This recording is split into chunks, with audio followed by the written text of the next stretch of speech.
My name is Arthur Wells, I'm 32, or I was before that night. Now I feel older, much older, my voice, it trembles sometimes like a loose string on an old cello. It wasn't always this way. I used to be steady, solid, but some things, they change you, they burrow deep inside, they plant a seed of something cold, something that grows in the dark. And it all started with a story, a foolish local tale. The old folks in Oakhaven, they always talked, especially when the nights grew long and the wind howled through the eaves. They spoke of the woods, the blackwood forest bordering our town. They said things happened there, things you shouldn't see, masked figures, midnight gatherings, rituals. Most people laughed it off. Folklore, campfire stories to scare the children, but I listened. I always listened. There was a tremor in their voices, a flicker of something real in their eyes. I've always been drawn to the unexplained, the things that hide in the corners of our world. My small apartment, it's filled with books on forgotten lore, on strange occurrences. My friends, they'd call it a morbid hobby. Maybe they were right. But this particular tale, the masked ones in Blackwood, it hooked me. It felt different, closer. It wasn't just a story in a dusty book, it was right there, just beyond the edge of town, waiting. So I started asking questions, quietly of course. You don't want to seem like a madman, not in a town like Oakhaven. They're protective of their peace, their normalcy. But the more I asked, the less I found. Just vague warnings, nervous glances. Best leave it alone, son. That's what old man Hemlock told me. His hands shook as he said it. That just made the curiosity burn hotter, like a fever. A dangerous, irresistible pull towards the unknown shadows.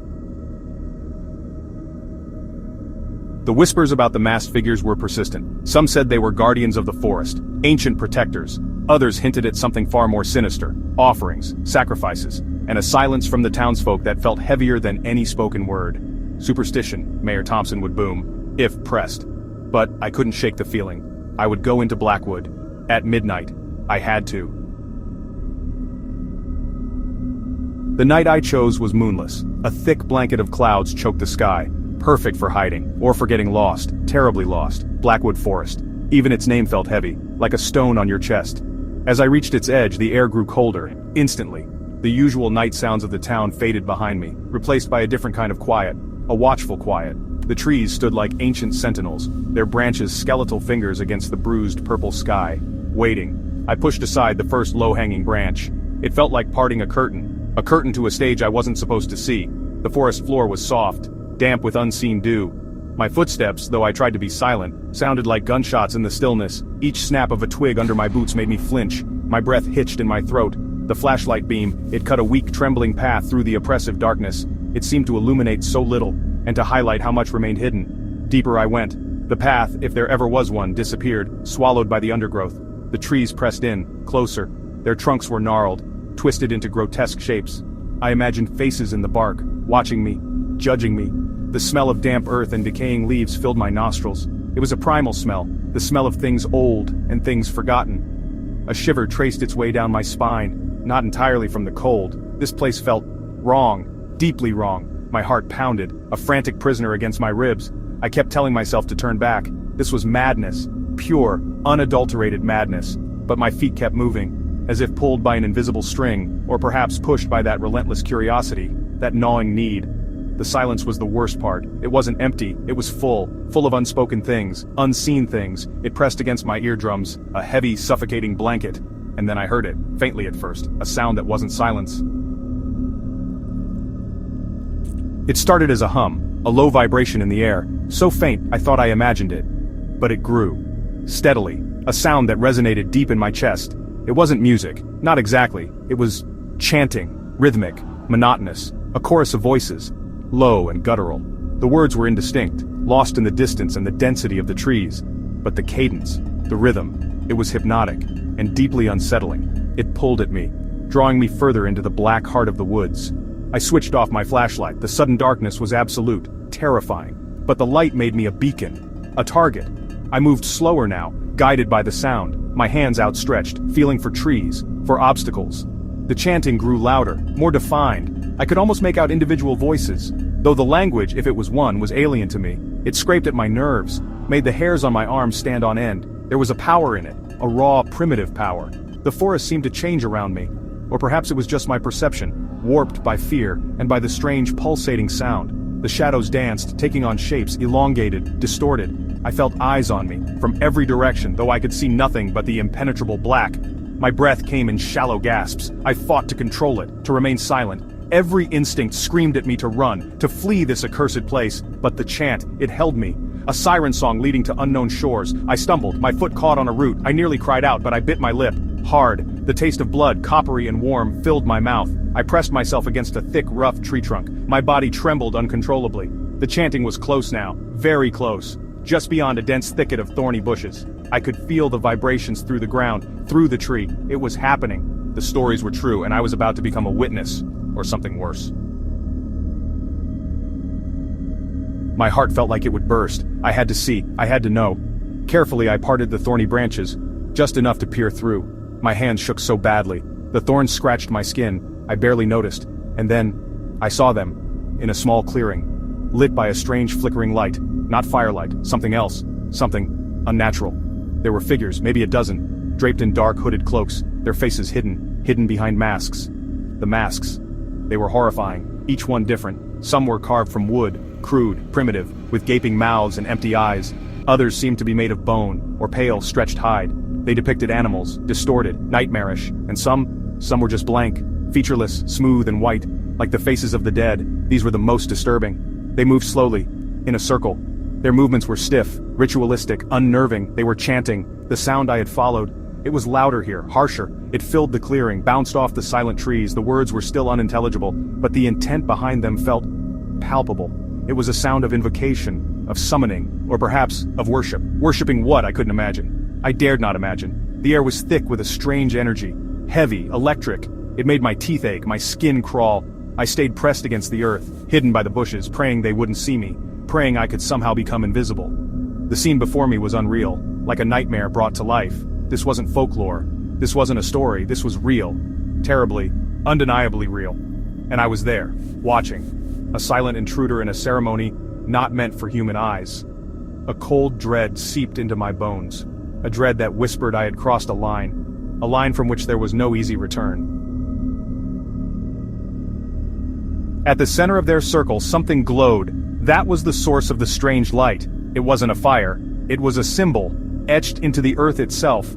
It pulsed with a faint, sickly green luminescence. The lines of the symbol were complex, geometric, yet they seemed to writhe, to shift, as if alive. It hurt my eyes to look at it directly for too long. It felt wrong, unnatural, like a wound in the fabric of the world, a gateway to something else. The masked figures, they moved around this glowing sigil. Their steps were measured, precise. Sometimes they would raise their arms, towards the symbol or towards the sky. Their cloaked forms swayed, in time with the guttural chant. What were they doing? What was the purpose of this bizarre, terrifying ritual? I could only guess. And my guesses were not comforting. They spoke of ancient powers, of things best left undisturbed, things that hunger. One of them, taller than the rest, held something, a staff perhaps, or a ceremonial object. It was topped with what looked like a cluster of dark feathers, or matted fur. He or she would occasionally strike the ground with it, near the edge of the glowing symbol. Each time the light would flare, brighter, more intense, and the chanting would rise in pitch, becoming almost a shriek. A wave of nausea washed over me. The air grew colder, sharper. I watched, frozen, a captive audience to this unholy play. The glowing symbol seemed to draw my gaze. It was mesmerizing, hypnotic. I felt a strange pull towards it, a morbid curiosity, a dangerous desire to understand its meaning, its power. But a deeper, more primal instinct screamed at me, warning me, telling me that to understand such things was to invite madness, or worse. The symbol pulsed, a heartbeat in the darkness, a heartbeat of something ancient and malevolent. I lay there, pressed flat against the damp earth. The smell of decaying leaves filled my nostrils. It was a cloying, sweet scent, the scent of death and secrets. My muscles ached from immobility, from tension. Every nerve ending screamed. I was a wire pulled too tight, ready to snap. The thorny branches of the bush, they were my only shield, a fragile, inadequate veil between me and them, between my world and theirs. I focused on my breathing, tried to make it silent, shallow. The ritual continued, unfolding with a dreamlike slowness, or perhaps time itself had warped in that clearing. Each movement of the masked figures was deliberate, laden with unseen significance. The chanting, it seemed to weave itself into the very air, into the trees, into my mind. I felt a strange detachment, as if I were watching a film, a particularly gruesome, unsettling film. But the cold fear in my gut, the frantic thumping of my own heart, that was all too real. A twig snapped somewhere to my left. Not me, something else. An animal perhaps, or just the forest settling. but the sound was like a thunderclap in the charged silence. The chanting faltered, for a heartbeat. Just one. Several masked heads turned, slowly, towards the sound, towards my general direction. My blood ran cold, colder than the forest air. I squeezed my eyes shut. For a moment, a desperate childish wish to simply disappear, to not be there. When I dared to open them again, they had resumed their positions, their focus back on the glowing sigil. Relief washed over me, so potent it left me weak, giddy. But it was short-lived. The fear returned, sharper now, edged with the certainty that my hiding spot was precarious, pathetic. They were so close. If one of them decided to investigate, to step just a few feet beyond their circle, they would find me. There was no escape, not from here, not if they knew. The ritual seemed to reach a crescendo. The chanting grew louder, faster, more frenzied. The glowing sigil at the center pulsed erratically, its light casting long, dancing shadows, shadows that writhed like living things. One of the figures, the one with the featureless white mask, stepped forward. It raised its arms. Its voice, though still part of the chorus, seemed to rise above the others. A piercing, ululating cry. It sent shivers down my spine, pure, undiluted terror. I should have looked away. I should have closed my eyes, buried my face in the dirt, but I couldn't. I was transfixed, rooted to the spot by a horrifying fascination. The figure in the white mask. It stood perfectly still for a moment, after its cry, as if listening, or sensing. The clearing was silent, except for the faint, sickly hum of the sigil, and the frantic thumping of my own heart, which I was sure they could hear, even from here. Then, it happened. The moment that replays in my mind, over and over, a never-ending loop of dread. The white-masked figure.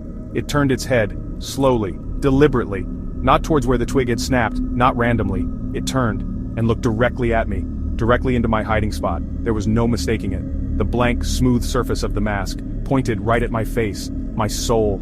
I couldn't breathe. My lungs seized, my blood turned to ice. Through the eye holes of that stark white mask, I couldn't see eyes, just darkness, an empty, bottomless void.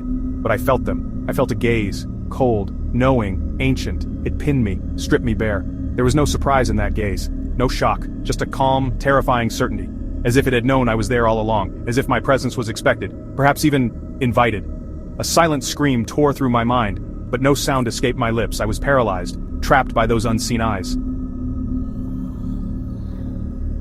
That gaze, it broke me. The paralysis shattered, replaced by a primal, overwhelming need to flee. I didn't think. I just moved, scrambling backwards, thrashing through the thorny bushes. The branches tore at my clothes, at my skin. I didn't...